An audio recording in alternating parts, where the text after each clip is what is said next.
बेटे कल जो आपने आए थे परसों, आपका कौन सा टॉपिक था? लास्ट टॉपिक क्या किया था? इतने में आपको समझा देता हूँ पिछला जो वर्क होगा हमारा। यूनिफॉर्म इलेक्ट्रिक ये हो गया था ना पूरा हमारा? ठीक है।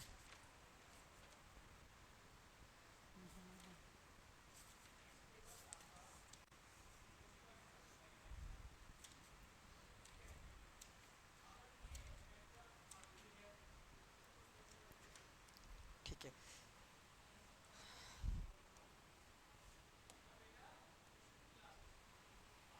देखो बेटे, कल टॉपिक स्टार्ट किया था मैंने इलेक्ट्रिकल कैपेसिटेंस। ठीक है, तो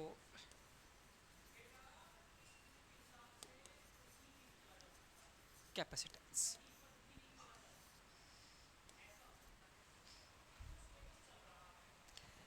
तो सानी बेटे, मैंने पोटेंशियल के बारे में क्या बताया था, क्या होता है इलेक्ट्रिक पोटेंशियल?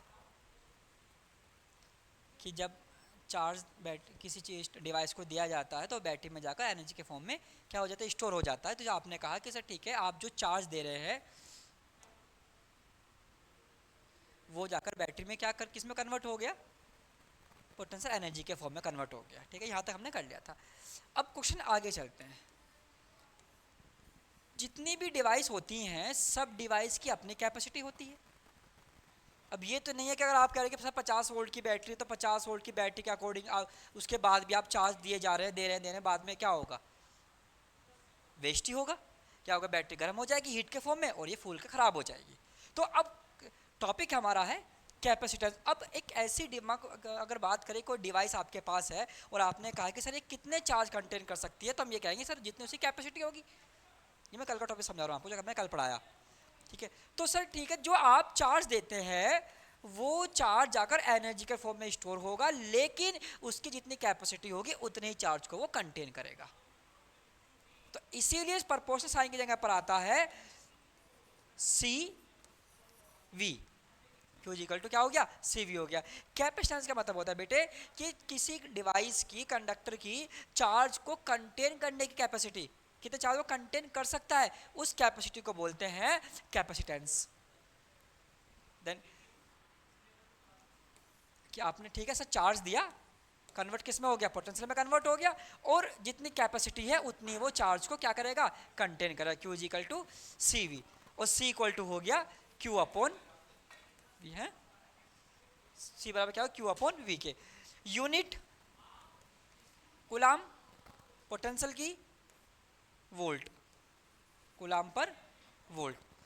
दूसरी बात, जो कैपेसिटेंस की यूनिट होती है वो दूसरी होती है farad. Farad, F A R E D, farad.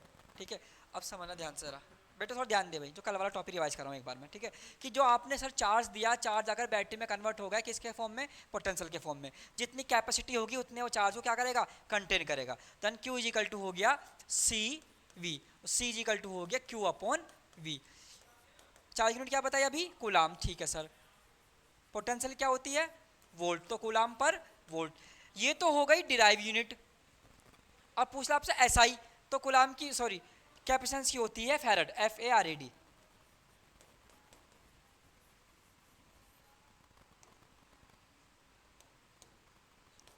One farad equal to one coulomb per volt, one coulomb per volt. Dimension formula आप इसका निकाल सकते हैं, चार्ज का 80 होता है, पोटेंशियल का वैल्यू रखोगे तो डायमेंशन फॉर्मूला भी डिराइव हो जाएगा। ठीक है, और इसकी कैपेसिटी, यानी कि आप जो भी चार्ज दे रहे हैं, आपने क्या नाम दिया कैपेसिटी को, कैपेसिटेंस नाम दिया। तो वो डिवाइस जिसमें चार्ज को स्टोर करके रख सकते हैं, एनर्जी को स्टोर करके रख सकते हैं, वो डिवाइस को क्या बोलते हैं, कैपेसिटर बोलते हैं। जिसे आप आपकी लैंग्वेज में कहा जाता है, नॉर्मल लैंग्वेज में कंडेंसर, जो पंखे में लगा हुआ होता है। ठीक है, तो सर चार्ज जाकर स्टोर होता है एनर्जी के रूप में, लेकिन जितनी कैपेसिटी होगी उतने चार्ज को वो क्या करेगा, कंटेन करेगा। ठीक है, और जिस डिवाइस में जाकर वो स्टोर होगा उस डिवाइस को क्या नाम दे देंगे, कैपेसिटर नाम दे देंगे। ठीक है, और कैपेसिटर जो है मार्केट में मैंने आपसे बताया कि 2.5 फैरड का, माइक्रो फैरड का, 3 माइक्रो फैरड का, ये डिपेंड करता है कि आपका जो फैन है उसकी स्पीड कितनी है, उसकी एनर्जी कितनी है, उसकी कैपेसिटी कितनी है। अगर किसी पंखे के अंदर 2.5 माइक्रो फैरड का कैपेसिटर लगा हुआ है, और वहाँ आपने लगा दिया 3 का, तो ज़्यादा एनर्जी मिलेगी उसको। तो उस केस में मुश्किल से मुश्किल 3 से 4 मिनट में आपका पंखा तेज चलने के बाद फ्यूज़ हो जाएगा, क्योंकि भैया उसकी कैपेसिटी इतनी नहीं है कि वो इतने चार्ज को कंटेन कर सके, इतनी एनर्जी को एब्जॉर्व कर सके। और ध्यान रखना, कंडेंसर की जो एनर्जी होती है वो एनर्जी फैन को रोटेट करने में हेल्प करती है, फैन को रोटेट करती है।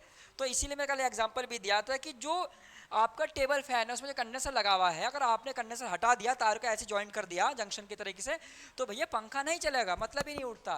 क्यों नहीं चलने का? अगर मैं आपको खाना दे रहा हूँ, सब्जी दे रहा हूँ, नॉर्मल ला के दे दी, और आप क्या करोगे, खा लोगे उसको? कोई कच्ची सब्जी मैंने आपको ला के दे दी, खा लोगे?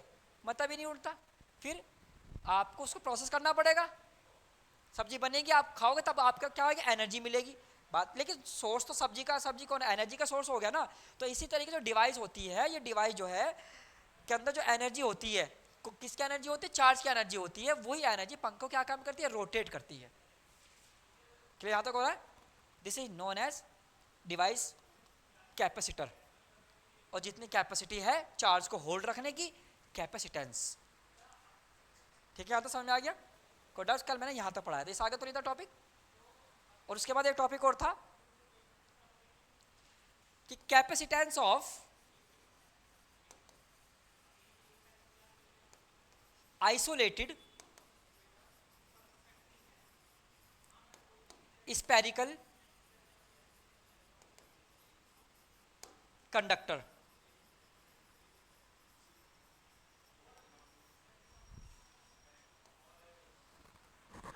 ठीक है, समझते रहना आप लोग, और आप नोट करना बेटे इसको। किस कैपेसिटर, किसका? सी, कैपिटल सी, कैपेसिटेंस। और डिवाइस कैपेसिटर है, तो डिवाइस का तो सिंबल नहीं होगा, फेरेड, एफ, कैपिटल एफ। अगर आपने, सुनो ध्यान से, आपने कहा सर सी की वैल्यू आ गई 3, ठीक है, 3F या 3 माइक्रो फेरेड, लिखने तरीका ये होता है। अब समझना ध्यान से, आपके पास एक कंडक्टर है, स्पेरिकल कंडक्टर है, जिसकी रेडियस है a,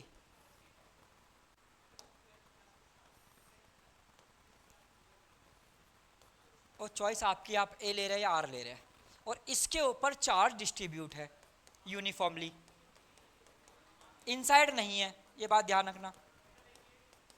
और टॉपिक ये कह रहा है कि अगर आपके पास कोई स्पेरिकल कंडक्टर है तो उसकी का कैपेसिटेंस कितना होगा कि वो चार्ज को होल्ड करके रख सके, यानी कैपेसिटी कितनी, ये बताओ, ये डिराइव करना है फॉर्मूला। तो मैंने कहा ठीक है सर, रेडियस इसकी a है, और मुझे पता है इलेक्ट्रिक फील्ड लाइन जो होती हैं वो आउटवर्ड होती है,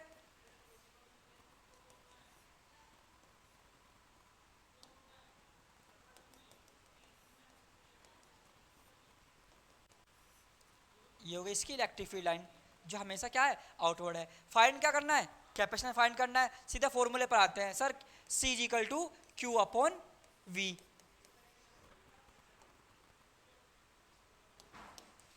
V क्या है यहाँ पर, इलेक्ट्रिक पोटेंशियल है।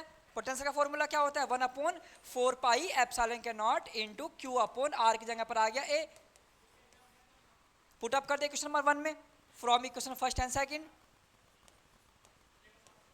First and second. तो C इक्वल टू हो गया Q, तो ये रहा, V की वैल्यू पुट अप करी 1/4 पाई एप्सिलॉन के not sir into Q upon A, 4 से चार्ज कैंसिल हो गया, ये वाली वैल्यू पहुंच गई ऊपर, तो C इक्वल टू हो गया 4 पाई एप्सिलॉन के not A। This is the capacitance of spherical isolated spherical conductor, unit is फेरेड F। जैसे चार्ज गिवन होता है कूलाम में C, ठीक है, या गिवन होगा माइक्रो कूलाम में। यहाँ तो बस में आ गई बेटे, कल ये टॉपिक हमारा हो गया था, अब आपने इसको नोट कर लो फटाफट।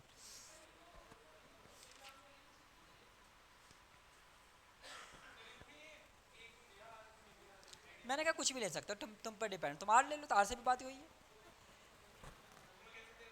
बुक में ए भी है, आर भी है, किसी बुक में ए देते हैं, किसी बुक में आर दे देते हैं। वो मैंने क्या कहा, अगर आप एग्जाम में आ रहा है, एग्जाम में कहा find the capacity of isolated spherical conductor whose radius is R, R कह दो, अदरवाइज ए आपने यूज कर रखा है, लेकिन उस चीज को मेंशन करना पड़ेगा आपको जब डेरिवेशन करेंगे, लिख कर दिखाओगे उसमें। ठीक है, अब ये नहीं कि आपने यहाँ पर तो ले लिया ए और डिराइव कर रहे हैं आप आर के थ्रू, तो थोड़ा वहाँ चेंज हो जाएगा। ठीक है, अब इसके बाद अगला टॉपिक करते हैं। बिल्कुल आती है, डेरिवेशन भी आती है, साथ ही साथ इसका फॉर्मूला भी यूज होता है न्यूमेरिकल्स में, न्यूमेरिकल आ जाते हैं इस पे। लिखो next heading, expression for capacitance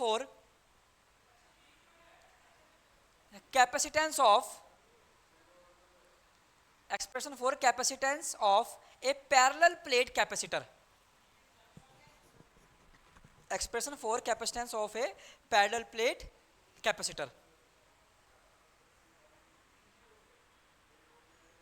ठीक है, इसका फर्स्ट हेडिंग लिखो, इसका there is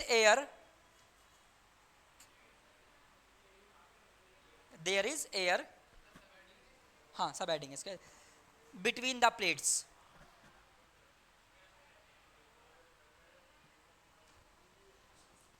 between the plates, बेटा यहां ध्यान देना थोड़ा सा। दो पैरेलल प्लेट है, एक पर पॉजिटिव चार्ज है, एक पर नेगेटिव चार्ज है। अगर बात करते हैं बैटरी की, तो बैटरी का सिंबल होता है एक प्लस एक माइनस। लेकिन अगर वो बात करेगा आपसे कैपेसिटर की, तो पैरेलल प्लेट होती हैं, ये इसका सिंबल होता है किसका, कैपेसिटर का। ये बात ध्यान रखना, एक दोनों प्लेट पैरेलल होंगी, एक प्लेट बड़ी एक प्लेट छोटी है, इसका मतलब बैटरी की बात कर रहे हैं आप। और अगर आप इसकी बात आपने दोनों प्लेट बराबर कर दी, तो आप इसका मतलब हो गया आप पैरेलल प्लेट कैपेसिटर कह रहे हैं। और ये आप अच्छी तरह जानते हैं कि कंडेंसर के अंदर जो है दोनों प्लेटें पैरेलल होती हैं, कोई ऐसा नहीं होता कि एक प्लेट का साइज कम है एक प्लेट का साइज बड़ा। तो पैरेलल प्लेट कैपेसिटर है। अब इसने कहा कि सर दो प्लेट आपके पास हैं, दोनों प्लेटों में एक पर प्लस का चार्ज है एक पर माइनस का चार्ज है। क्वेश्चन है कुछ? अच्छा नहीं, मुझे ऐसा लगा पैन देखा कि क्वेश्चन है। यहाँ एक सोर्स दिया हमने इसको, जहाँ से पॉजिटिव चार्ज आएगा, इसे कर दिया ग्राउंडेड, प्लेट के बीच की डिस्टेंस है d, बिल्कुल अर्थिंग कर दिया इसको। ठीक है, बीच में एयर फील्ड है, ये खुद ही कह रहा है, तो इलेक्ट्रिक फील्ड प्लस से किधर की तरफ का माइनस की तरफ को होता है। तो ठीक है सर, इसका क्या होगा, इलेक्ट्रिक फील्ड हो गया in air when air is filled between the plates. Find क्या करना है, क्या हुआ, कुछ पूछना है? फाइंड क्या करना है? अरे डेरिवेशन का मतलब क्या है, पैरेलल प्लेट कैपेसिटर की क्या फाइंड करनी है, कैपेसिटेंस फाइंड करनी है। ठीक है, तो जितना तुमने अब तक पढ़ा फर्स्ट चैप्टर सेकंड चैप्टर में, सबका यूज है इसमें, जितने डायरेक्शन तुमने करे होंगे। देख सर, C इक्वल टू होता है Q upon V according to capacitance. ठीक है, पोटेंशियल कितना होगा बिटवीन, सुन ध्यान से, दो प्लेट है, डिस्टेंस बीच में B है, क्या हुआ, डिस्टेंस बीच कितनी है, D है, इलेक्ट्रिक फील्ड कितना हो गया E। कल ही पढ़ाया था मैंने, कल था परसों था कि सर जब कंडीशन ये वाली हमारे सामने आती है तो E equal to V upon D। ये कल का टॉपिक था कि relation between electric field and potential gradient, उसी से डिराइव हुआ था E equal to V upon D। हमें फाइंड करना है कि इस कंडेंसर की कैपेसिटेंस कितनी होगी। तो हमने क्या कहा, ठीक है हमें V की वैल्यू चाहिए, कैपेसिटेंस तो हमारे पास इतनी है sir, C equal to Q upon V, potential कितना होगा, E बराबर हो गया V upon D, cross multiply करिए, V बराबर हो गया E into D। Equation number 2, यहाँ तक ठीक है, कोई डाउट तो नहीं यहाँ तक? अब आगे बात करते हैं। एक बात बताओ, अगर दो प्लेट आपके पास है और उसके बीच इलेक्ट्रिक फील्ड की बात कर रहे हैं, तो कितना इलेक्ट्रिक फील्ड होता है दो प्लेटों के बीच में, अगर एक पर प्लस एक पर माइनस हो, है? हाँ सर, वो इलेक्ट्रिक फील्ड होता है E equal to sigma upon epsilon के नॉट। ध्यान आ रहा है डेरिवेशन ये बिटवीन टू प्लेट्स? तो मैंने अभी आपसे कहा जितना आपने पहले पढ़ रखा है वो सब यूज होना है इसमें। ठीक है, आपने पुट अप कर दिया, V इक्वल टू हो गया सर सिग्मा अपॉन एप्सिलॉन के नॉट इनटू D। अब इस पर चार्जेस गिवन है, तो मैं इसके सिग्मा को चार्ज के फॉर्म में कन्वर्ट कर दिया, सर चार्ज इक्वल टू हो गया Q इक्वल टू होता है सिग्मा A, तो सिग्मा बराबर कितना हो गया Q upon A। Value put up करी तो V इक्वल टू हो गया Q अपॉन एप्सिलॉन का naught A into D। Sir इतना होगा potential between the plate. Electric field कितना होगा सर, इतना इलेक्ट्रिक फील्ड होगा, डिस्टेंस डी है तो वी क्या हो गया, वी बराबर क्यू अपन एप्सिलॉन इनटू डी। सर इतना हो गया total electric potential. Equation number 3 हमें फाइंड क्या करना था, कैपेसिटेंस फाइंड करना था, तो वैल्यू वी की वैल्यू पुटअप करेंगे, सर इतना पोटेंशियल है, then put this value in equation number 1 from equation first, और कौन कौन सी इक्वेशन है, एंड थर्ड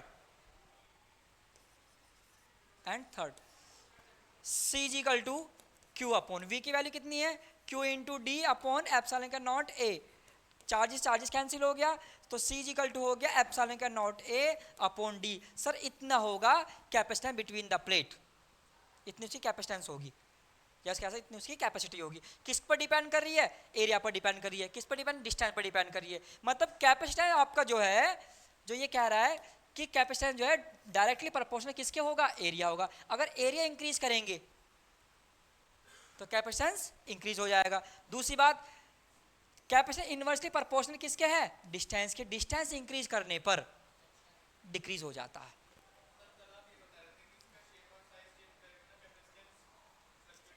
बिल्कुल कर सकते हैं।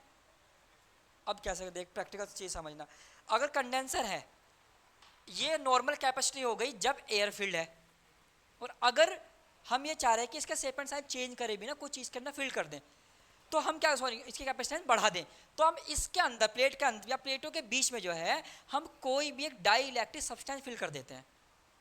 जैसे कार्बन हो गया, इंसुलेटेड तरीके से कार्बन हो गया, तुमने देखो सेल के बीच में जब सेल टूटता है तो काला काला पार्ट बाहर निकलता है, नहीं जो ग्रेफाइट वगैरह, ठीक है। इससे पहले बेनिफिट क्या होगा, जो कैपेसिटी है उसके उतने ही, जितना उसका सब्सटेंस होता है, कांस्टेंट के वैल्यू होते हैं, मान लो के की वैल्यू 2, 3 या 4 है, तो उतनी मल्टीपल में जो कैपेसिटेंस होती है चार्जेस के, सॉरी कंडेंसर की, वो इंक्रीज हो जाती है उतने टाइम्स में। यानी कि अगर आपने कहा कि सर इसके भी जो डाइलेक्ट्रिक फील्ड है उसकी वैल्यू 2 है, तो ठीक है, C is equal to 2K। 3 है, 3 टाइम्स बढ़ जाएगी, लेकिन किसके 3 टाइम्स, सर इनिशियल के कंपैरिजन में। अगर प्लेटों के बीच में एयर फील्ड है और मैं आपसे ये कह रहा हूं कि तब कैपेसिटी है 2 माइक्रोफैरड, सुना ध्यान से, और आपने कोई सब्सटेंस फिल कर दिया जिसकी के की वैल्यू है 4, तो 4 टू जा कितना हो गया 8, तो कितने टाइम्स इंक्रीज हो गई, 8 टाइम्स इंक्रीज हो गई, 4 टाइम इंक्रीज हो गई। तो इस तरीके से जो है हम कैपेसिटी को इंक्रीज कर देते हैं। यही रीज़न होता है कि इसके बीच में कोई ना कोई सब्सटेंस फील्ड होता है। अब तुम कुछ सोच के बताओ, अगर मैं एयर फील्ड ना करूं, सब्सटेंस फील्ड ना करूं, तो प्लस माइनस का तो क्या काम करेगा, अट्रैक्ट करेगा, और अट्रैक्ट होने से चिंगारी निकलेगी, इलेक्ट्रिक फील्ड क्या होगा, ब्रेक हो जाएगा। इस दोनों के अट्रैक्शन को रोकने के लिए हम कोई डाइलेक्ट्रिक सब्सटेंस के अंदर फिल करते हैं, जिससे कैपेसिटी क्या हो जाती है, इंक्रीज हो जाती है।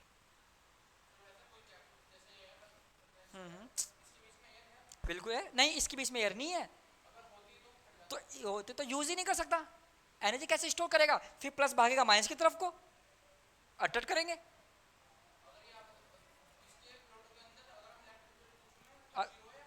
है कितना है, सिग्मा अपॉन एप्सिलॉन के नॉट, इतना है।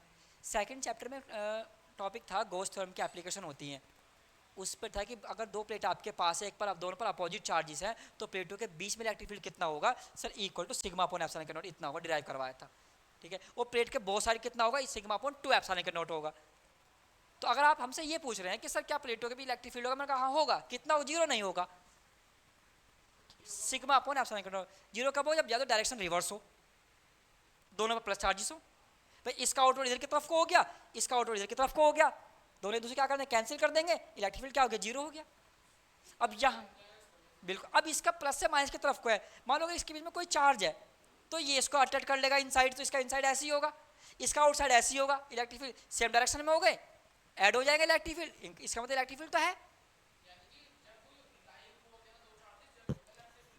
दो अनलाइक है ये, हाँ, बिटवीन द प्लेट, आउटसाइड की बात नहीं कर रहा हूँ, प्लेट के बीच की बात कर रहा हूँ। तो यहाँ यही बात कही गई थी कि हमें कैपेसिटेंस फाइंड करना था। और प्रैक्टिकल तरीका सुन, अगर आप कोई भी सब्सटेंस फिल कर दो, कार्बन वगैरह, तो इसका सीधा सा मतलब है कि सर आप जो है उसकी कैपेसिटेंस बढ़ा रहे हैं, उसकी कैपेसिटी को इंक्रीज कर रहे हैं, डिक्रीज नहीं कर रहे। एयर के कंपेरिजन में करके दिखाया, हाँ हाँ, बिल्कुल कार्बाइन तो बोलते हैं जिसको। अब एक बात समझना ध्यान से, वैल्यू आई सी जी इक्वल टू एप्सिलॉन का नॉट ए अपॉन डी। ठीक है, यहाँ पर वैल्यू आ गई। मैंने कहा कि सर ये एयर में है, तो आपने कहा ठीक है सी नॉट से रिप्रेजेंट कर दिया। अब आपको ये ड्राइव करना है कि इसका कैपेसिटेंस कितना होगा अगर हम एयर की बजाय कोई और सब्सटेंस इसके अंदर फिल कर दे, कोई सब्सटेंस इसके अंदर फिल कर दे।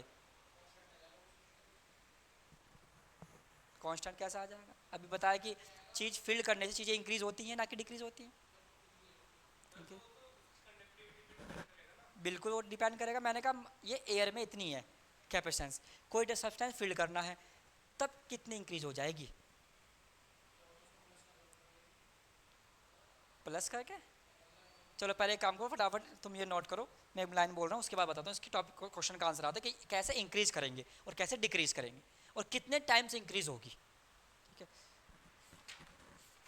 क्या लिखा आपने, आइडिया डालिए। तो लिखो इसमें a parallel plate air capacitor,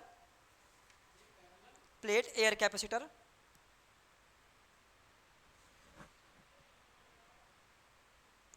consist of two long plane, consist of two long plane plates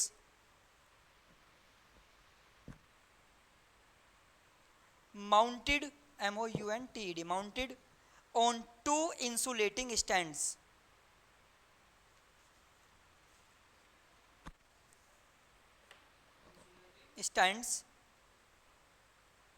and placed at a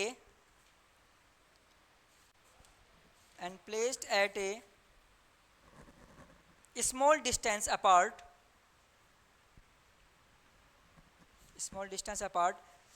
in vacuum.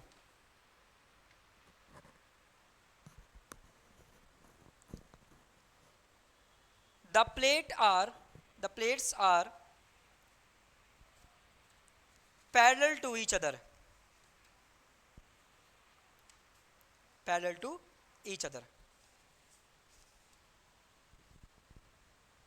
करिए नोट इसको।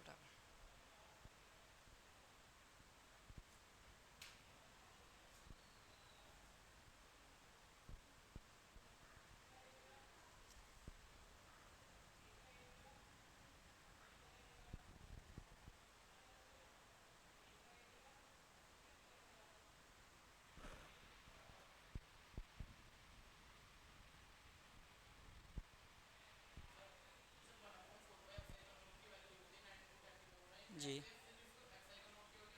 हाँ, 8.85 मल्टीप्लाई 10⁻⁻12 एप्सिलॉन नॉट की वैल्यू होती है किसमें यहाँ पर, हाँ वही लगेगी, वही अप्लाई होगी।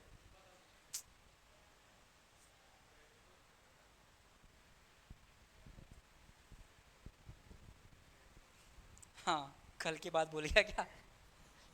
कल ही नहीं, तू ऑन टाइम था।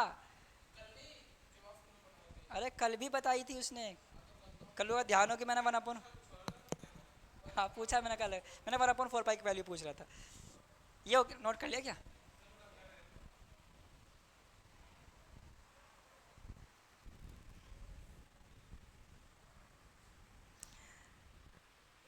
ये चैप्टर पूरा होते ही इसके फिर न्यूमेरिकल्स करेंगे। ठीक है, और आपका सिलेबस का एग्ज़ाम कब से है? डेट शीट नहीं, 11 से। चल मत, वही होगा 10 तारीख के बाद ही होंगे, जब भी होंगे तब तो पूरा हो जाएगा। तब पूरा क्या न्यूमेरिकल स्टार्ट हो जाएगा। अब इसके परसों से स्टार्ट कर देंगे न्यूमेरिकल इस चैप्टर, इस यूनिट के। थ्योरी का मैं इसके बाद 3 डेरिवेशन है। क्या हुआ, कोई डाउट्स है? बताओ। यहाँ से इसके नीचे इलेक्ट्रिक फील्ड कितना है, सिग्मा अपॉन एप्सिलॉन का नॉट। ठीक है, आपने पुट अप कर दिया सिग्मा सरफेस चार्ज डेंसिटी, तो Q equal to the sigma है, सिग्मा बराबर क्यू अपॉन है, तो एरिया तो आ गया इनटू डी। 14 को आ तो आराम से हो जाएगा।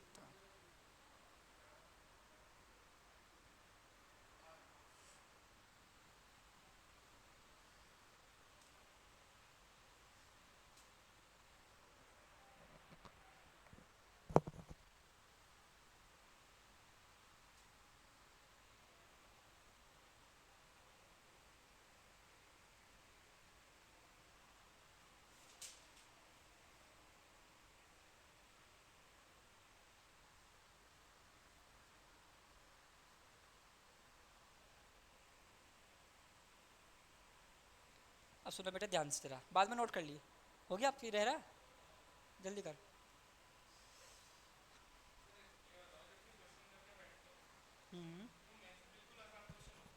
अच्छा ठीक है, क्या करना चाह रहा है तू? कुछ ना कुछ करके सी बी एस कुछ ना कुछ क्या करा, सही कह रहा, पढ़ाई कर। C B S E board में लाना है कि या उसमें से पी ए वन में लाना, क्यों लाना है 85? बताया था तूने मुझे, बाइक के लिए। चलो अच्छी बात है, तो तुम क्या चाह रहे हो कि 85% आए तुम्हारे, तो भैया घर पे जाकर स्टडी करो। तो तूने पूछा के, सुनो ध्यान से, ये हो गया भाई तेरा। अब दे बेटे, अभी तुमने क्वेश्चन करा था कि सर इसके अगर इसके अंदर एयर फील्ड ना हो, कोई सब्सटेंस फील्ड हो के, तब कितना हुआ कैपेसिटेंस? ठीक है, तो ये तो किसकी कैपेसिटेंस निकल कर आई, एयर की आ गई। तो मैंने कहा ठीक है, हम एक काम करो, आपने कहा कोई सब्सटेंस फील्ड है, तो इससे यहाँ पर क्या लगा दोगे, के लगा दो। के का मतलब क्या होगा, डायरेक्ट सब्सटेंस हो गया। यहाँ पर भी के आ गया, इस के की वैल्यू को यहाँ पर इसके साथ भी है, तो ऊपर क्या आ जाएगा, के आ गया। अगर मैं आपसे कह रहा हूँ कि ये वाली वैल्यू किसकी है, एयर में है, तो C is equal to C not K, या सी is equal to K C not के का मतलब, हाँ, या तो इसकी वैल्यू 1 है 2 है, जो भी जो सब्सटेंस आप फील कर रहे हैं डायरेक्ट सब्सटेंस, वो है के की वैल्यू, वो गिवन होगी। तो इन दिस कंडीशन कि sir C is equal to K C not, आपने कहा के की वैल्यू 2 है, मैंने कहा ठीक है, तो C इक्वल टू कितना हो गया 2 सी नॉट। तो सर अब जो कैपेसिटी होगी ना, जो कैपेसिटेंस अब होगा वो 2 दुगुना ज़्यादा होगा, किससे, कंपेरिजन टू एयर, ये मतलब होगा इसका। तो अगर एग्जाम में क्वेश्चन आ गया इस टॉपिक पर, तो सीधा मतलब ये करना C equal to K C not. ये मैंने आपको बताया कि हम इसमें अगर हमें फाइंड करना हो तो इस डायरेक्शन पूरा करने की जरूरत नहीं होती है। ठीक है, यहाँ तक हो गया भाई, क्लियर, यहाँ तो कोई डाउट तो नहीं है। अब आगे अगला क्वेश्चन समझो। अब आपने कहा सर सब्सटेंस भी फिल नहीं करा, मैंने कोई प्लेट फिल कर दी इसके बीच में, कोई भी प्लेट फिल कर दी जिसका सब्सटेंस है के और इसकी विद है टी, वो फिल करी, अब कितना होगा कैपेसिटेंस, तो समझना ध्यान से कि सर ठीक है, आप कह रहे हैं कि पैरेलल प्लेट है, मैंने कहा हाँ पैरेलल प्लेट है, और पैरेलल प्लेट के बीच की डिस्टेंस कितनी दे रखी है आपने, डिस्टेंस डी है। दोनों प्लेटों पर कौन सा चार्ज है, सेम, एक पर प्लस का चार्ज है, एक पर माइनस का चार्ज है। ज़्यादा समझ आ गया बसीव? ठीक है, अब इसके बीच में तूने क्या काम करा कि सर मैंने टी विद की एक प्लेट जो है इसके अंदर फिल कर दी। ठीक है, अब पूरी डिस्टेंस कितनी है डी, टी विद की आपने कंप्लीट कर दी, ये वाला गैप बचा हुआ है। अब एक इलेक्ट्रिक फील्ड तो एयर में होगा, प्लस से माइनस की तरफ को ई नॉट एयर के लिए हो गया, ई नॉट मतलब एयर के इलेक्ट्रिक फील्ड हो गया। अब जब ये किसी ना किसी मीडियम की है, मटेरियल की है, तो सिंपल सी बात है सर इसके अंदर चार्ज भी तो होंगे। बाय द पोलराइजेशन इधर आ जाएंगे नेगेटिव चार्ज, इधर आ जाएंगे पॉजिटिव चार्ज। भाई रिपल तो करेंगे, बात समझ तक आ रही है? तो अगर यहाँ पर प्लस के चार्ज रुक गए तो प्लस प्लस क्या काम करेगा, रिपल्सन करेगा। यहाँ पर क्या कर नेगेटिव चार्ज आ गए, यहाँ पर कौन चार्ज है, अब नेगेटिव नेगेटिव क्या काम करेगा, रिपल्सन का फोर्स लगाएंगे। अब जो एयर में इलेक्ट्रिक फील्ड है उस डायरेक्शन तो प्लस से माइनस डायरेक्शन में है, अब एक इलेक्ट्रिक फील्ड तो प्लेट के अंदर भी तो होगी, और उसकी डायरेक्शन है ये वाली ई,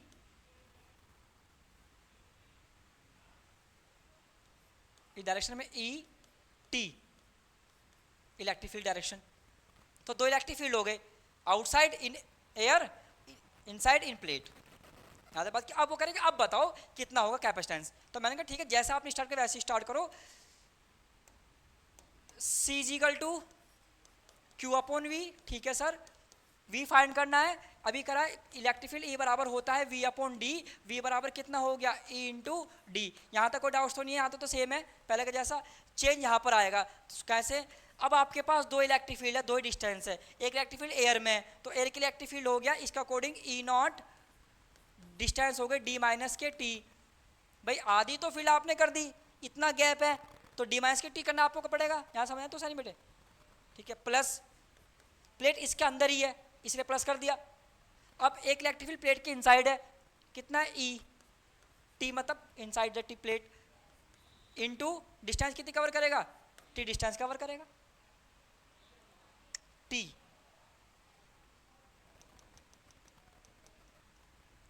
इलेक्ट्रिक फील्ड कितना होगा, ई टी। ठीक है सर, कोई इसमें तो कोई दिक्कत नहीं है। डिस्टेंस कितनी चलेगा प्लेट के अंदर, जितनी उसकी मोटाई होगी तो डिस्टेंस चलेगा, ठीक है ना। मोटाई कितनी, विड्थ कितनी है, टी है, तो टी हो गया सर, ठीक है। अब उसी तरीके से इलेक्ट्रिक फील्ड कितना, Q up sigma upon epsilon के not D minus K T, ठीक है सर, प्लस सिग्मा अपॉन के एप्सिलॉन। के क्यों लगाया सर, मैंने भैया ये किसी ना किसी मटेरियल की तो बनी हुई है। आफ्टर दैट, ठीक है सर, ये वाली बात हो गई। अभी हमने पढ़ा कि सर Q इजिकल टू होता है sigma A, sigma is equal to हो गया Q अपॉन ए। यही वैल्यू यहां पर पुटअप कर दी हैं, टिपिटल लगा हुआ तो है, दिख गया ना, ठीक है। तो V इजिकल टू हो गया Q अपॉन एप्सिलॉन का नॉट ए, इसकी value into D minus K T, plus इसकी वैल्यू Q अपॉन के एप्सिलॉन का नॉट ए इंटू टी, ठीक है। अब कौन सी वैल्यू कॉमन आ सकती है सर, इसमें जो वैल्यू कॉमन आ रही है वो है V is equal to Q upon epsilon का नॉट ए। इनसाइड कौन सी वैल्यू रहेगा sir, D minus K T plus T upon K, upon K. अब यही वाली वैल्यू जो है इक्वेशन नंबर आपके पास जो 2 आई है, पुटअप कर, सॉरी 2 कह दो या थर्ड कह दो, इक्वेशन नंबर जो थर्ड है वो पुटअप करना है किसमें, इक्वेशन नंबर 1 में।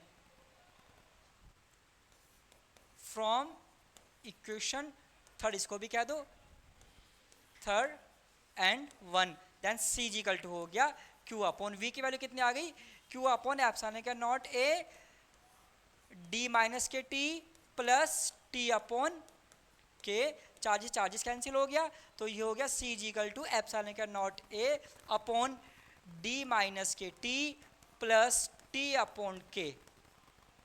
सर इतना होगा electric, sorry capacitance when a dielectric substance is filled, या slab is filled between the plates. चीजें वही हैं, थोड़ा सा चेंज आया, यहाँ पर इलेक्ट्रिक फील्ड 2 काउंट हुए, एक तो एयर में काउंट हो गया, एक प्लेट के अंदर हो गया। एयर क्या हो गया ई नॉट, ये हो गया ई टी। डिस्टेंस कितनी कवर करेगा, जितने प्लेट की विड्थ होगी, जितनी मोटाई प्लेट की होगी, आपने कहा टी मोटाई की प्लेट, टी मोटाई की फिल कर दिया आपने। पहले स्टेप में डिवाइड टी इसलिए करा कि आपने, मैंने कह रहा हूँ कि यहाँ से यहाँ तक डिस्टेंस 10 सेंटीमीटर है, ठीक है, पूरा 10 सेंटीमीटर। अब 10 सेंटीमीटर में से तुमने जो है इतना पार्ट, ये वाला पार्ट तो बचेगा, इतना पार्ट तुमने फिल कर दिया। अब जो पार्ट बेटे बच गया वही तो एयर में है। कितना पार्ट बचा सर, जितनी उसकी विड्थ है, मोटाई है, उसको माइनस कर दो किस में से, टोटल डिस्टेंस में से। बात क्लियर होगी। तो आपने कहा ठीक है 10 सेंटीमीटर ये है पूरी 10 डिस्टेंस, और ये विड्थ इसकी कितनी है 5 सेंटीमीटर, तो 10 माइनस के 5 ही तो करेगा, 5 ही बजे। आपने कहा ठीक है सर ये 10 है ये 4 है, तो 10 माइनस के 4 इक्वल टू कितना हो गया 6 हो गया। तो इसलिए डी माइनस की टी करा गया यहाँ पर, क्योंकि ये जो रिमेनिंग पार्ट है इसमें एयर बची हुई है, बाकी स्पेस तो डाइलेक्ट्रिक स्लैब ने फिल कर लिया, उसमें नहीं है, ठीक है। तो लिखेंगे हेडिंग, इसका हेडिंग क्या था आपका, the dielectric is partially filled between the capacitor plates, between the capacitor plates. The dielectric is partially filled between the capacitor plates, ठीक है। अब थोड़ा इसके बारे में लिख लो, थोड़ा नोट कर लो इसके बारे में। Let us consider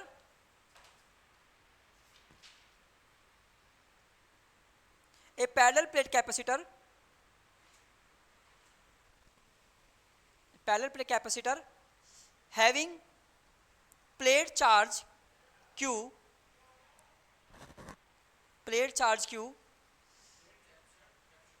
capacitor having plate charge Q को मिलाकर plate area A and plate separation is D. area and plate separation is D. ठीक है. suppose a slab slab of some dielectric material of dielectric constant K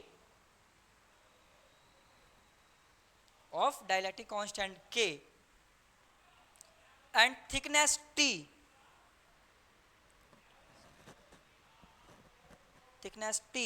is introduced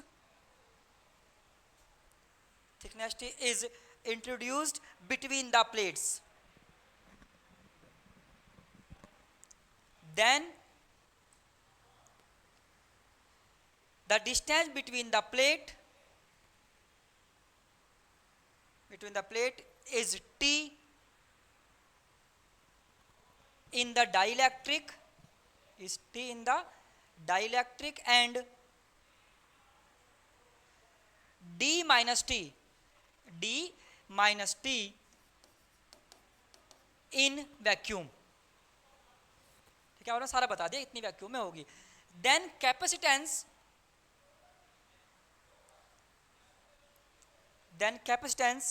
of this capacitor will be, अब note down, draw the diagram and note. पानी है,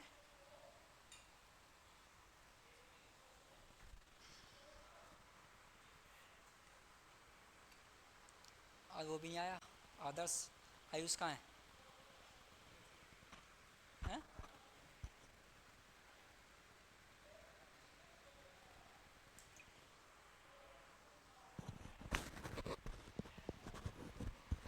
थक गई?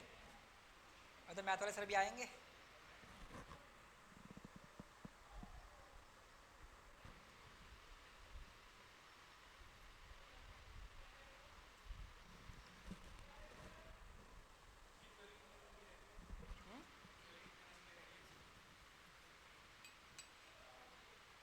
Theory रह रही है बेटे इसकी.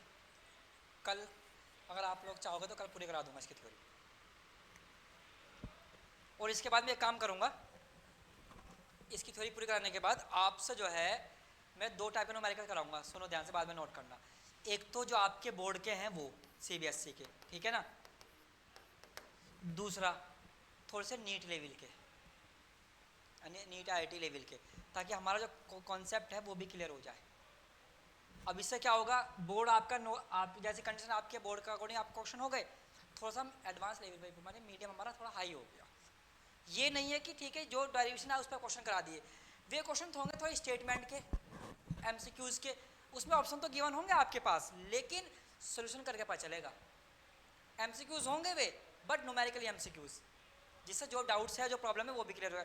देखो जितना आप न्यूमेरिकल करोगे ना उतनी आपकी नॉलेज बढ़ेगी. थ्योरी ज़्यादा नॉलेज बढ़ती है न्यूमेरिकल सॉल्व करने से, वहाँ टॉपिक क्लियर हो जाता है वहाँ, क्योंकि न्यूमेरिकल का मतलब होता है प्रॉब्लम, और जब चीज़ प्रॉब्लम होती हो तभी सॉल्व हो, जब सॉल्यूशन पता हो. जब सॉल्यूशन नहीं पता तो प्रॉब्लम क्या सॉल्व कर लोगे. तो दोनों न्यूमेरिकल कराऊंगा, नीट के भी कराऊंगा, नीट लेवल के भी, थोड़े से आपके साथ में आपके बोर्ड लेकर चलेंगे.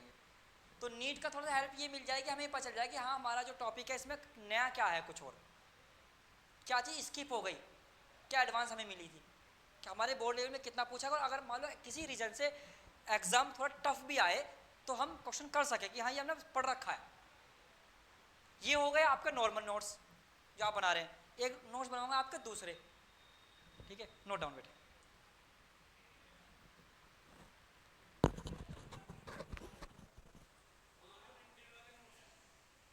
नहीं, वो फॉर्मूले के नोट होंगे, फॉर्मूले के नोट्स. हाँ, फॉर्मूले के कि कब जो है किस कंडीशन में कौन सा फॉर्मूला अप्लाई होगा, फिर साथ सीधा होगा सॉल्यूशन.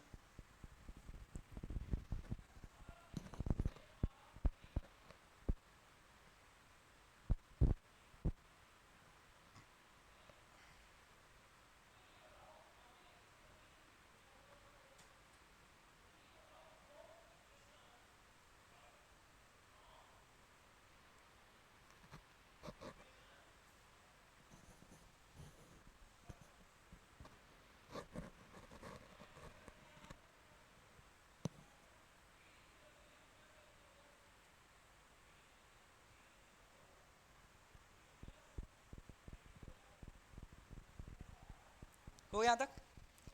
अब इसको कंडीशन नंबर, इसको टॉपिक को पूरा कर दें भाई। ये कुछ केस हैं, इसके 3 केस हैं, वो कर लो, आपका ये टॉपिक पूरा हो जाएगा स्लैब का। 10 मिनट समझे बा।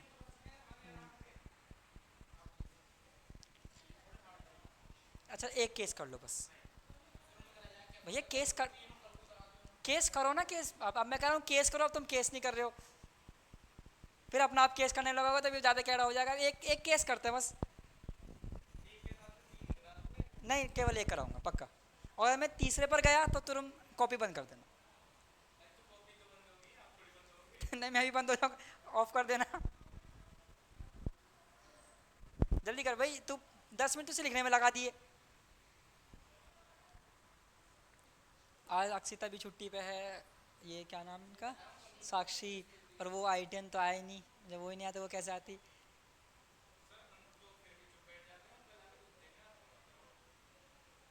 नहीं यार, तू क्या चाहता है कि आई10 नाम बंदू में है? तो फिर कुछ भी कहो भाई, लड़का जो है ना वो अच्छा है, ये बात तो मान है। हाँ उसका थोड़ा सा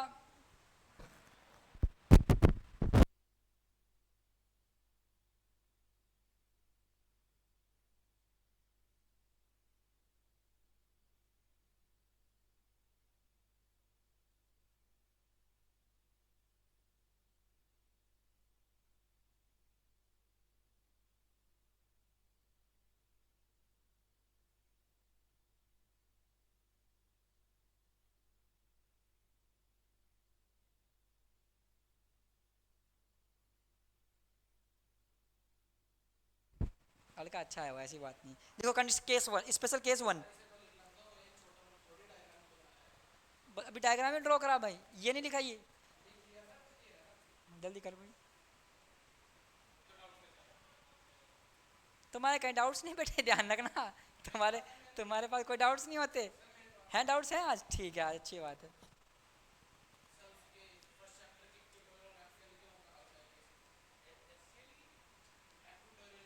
एक्सियल को इक्वेटोरियल लाइन की डेरिवेशन करा दूं? ठीक है ठीक है।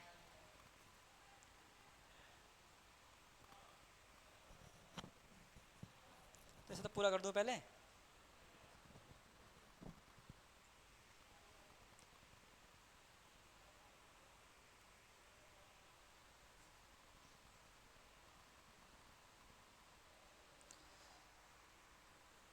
हो गया, लिखो इस, हाँ के एक ही कराऊंगा, 2 बाकी कल करा दूंगा, उसके बाद डाउट्स ले लूंगा मैं। नहीं नहीं नहीं, लिखो इफ, लिखो case number 1, case 1, if the dielectric slab, the dielectric slab SLAB slab fills FILLS fills, if the dielectric slab fills the entire space between the plates, then from equation, अब समझना ध्यान से, इसने कहा C इक्वल टू एप्सिलॉन के not A upon D minus के T plus T upon के, ये वाली वैल्यू होती है, ये भी सॉल्व की। उसने कहा आपने जो स्लैब फिल किया है वो डिस्टेंस के इक्वल है, यानी कंप्लीट जो है पूरी के पूरे स्पेस में आपने स्लैब ही फिल कर दिया, तो देन कैपेसिटेंस विल बी, अब सुनो ध्यान से, टी की जगह पर क्या रख दोगे? डी रख दोगे, तो सी इक्वल टू हो गया एप्सिलॉन का naught A upon D minus के डी प्लस डी अपॉन के, तो सी इक्वल टू हो गया एप्सिलॉन का naught A upon D upon के हो गया आउटवर्ड, ऊपर आ गया, सी इक्वल टू हो गया के एप्सिलॉन का नॉट ए अपॉन डी। और तुम अच्छी तरीके जानते हो कि सर ये वाला जो पार्ट है ये तब होता है जब एयर फिल्ड हो बिटवीन द प्लेट। कौन सा वाला part? Epsilon not upon D वाला पार्ट। तो इसीलिए बेटे इस वाले पार्ट को कह दिया सी equal to K C not. तो कैपेसिटी क्या होगी? इंक्रीज तो होगी।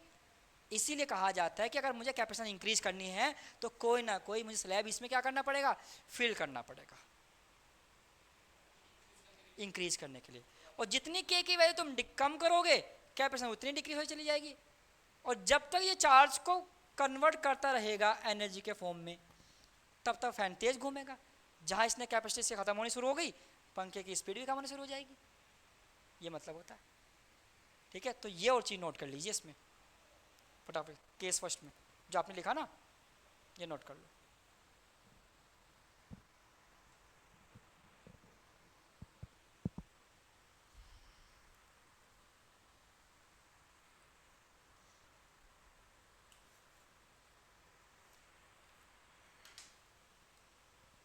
एक और है गया थोड़ा सा,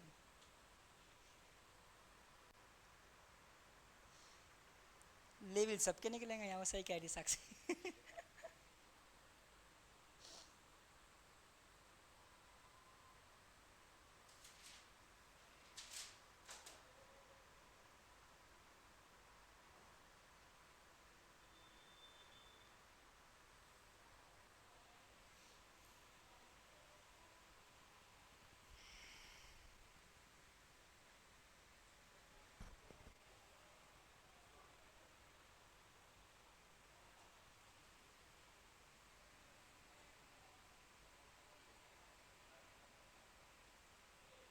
हो गया,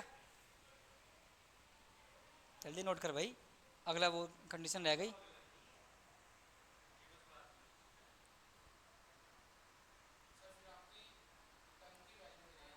वो तो पूरी वैल्यू भाई, ऐसी बात। चल ठीक है, तुमने कहा मान ली बात।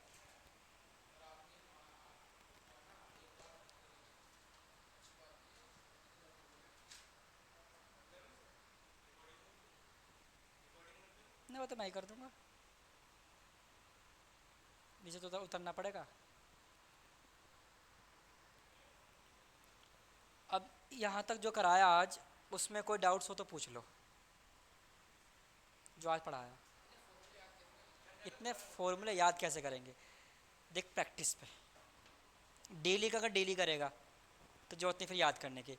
यहाँ से जाने के बाद अगर तुमने ज़्यादा दिन तो 1 घंटा अच्छे से पढ़ रहे हो, काफ़ी होता है 1 घंटा सीरियस होकर पढ़ना। हाँ, कि अगर आप ये कह रहे हैं कि आज ये टॉपिक पढ़ा, यही टॉपिक आपने घर पे जाकर पढ़ा, रिवाइज कर रहे डेली, और कल जब दोबारा पढ़ने बैठो तो आज का रिवाइज कर लो, परसों बैठो तो कल का भी है, परसों का भी रिवाइज कर लो। मैं ये कर रहा हूँ 15 दिन करके देख ले इस चीज़ को, 1 हफ्ते में देख रिजल्ट। सारे फॉर्मूले सारा डेरिवेशन ऑन द टिप्स होंगे, एग्ज़ाम में रिवीजन करने की ज़रूरत नहीं पड़ेगी। तो अब आगे भी मत करना ना, जब अब नहीं करा तो फिर आगे भी क्यों करेगा? नहीं, जो अब तक नहीं करा वो अब क्या करेगा? कल से सोमवार से भाई फ्राइडे है, सैटरडे में तो छुट्टी रहती है, संडे में आराम का दिन होता है, प्लानिंग करना, मंडे से टाइम टेबल बना लेना। नहीं फ्राइडे में रही है, सही बात है। कल छुट्टी पर आऊँगा, कल मेरी तबीयत ख़राब रहेगी, पता चल जाता है पहले।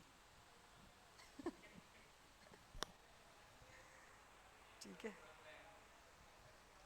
नहीं अगर मैं आया कल तो इसके आगे जो कोशिश करूँगा थ्योरी कंप्लीट करा दूँ। एक सीरीज पैरेलल रह गया, इसमें सीरीज पैरेलल के बाद एनर्जी का फॉर्मूला रह गया और एनर्जी लॉस का रह गया। ये 3 फॉर्मूले कंप्लीट होती है, आपका ये जो है यूनिट है ना आपकी थ्योरी पार्ट कंप्लीट हो जाएगा। Then will start numericals. ठीक है, और कुछ पक्का? और कोई डाउट्स पूछ ले। नहीं पूछ, नहीं होगा, कुछ तो होगा।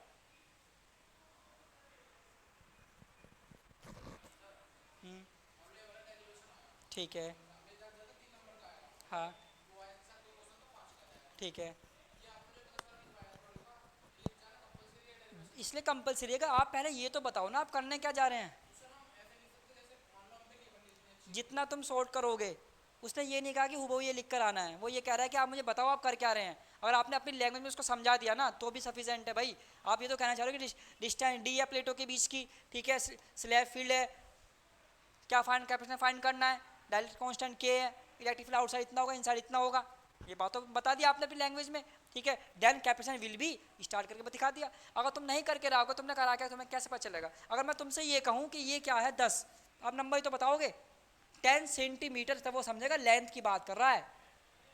तो भैया उसको बताओ तो सही आप करना क्या चाह रहे हैं।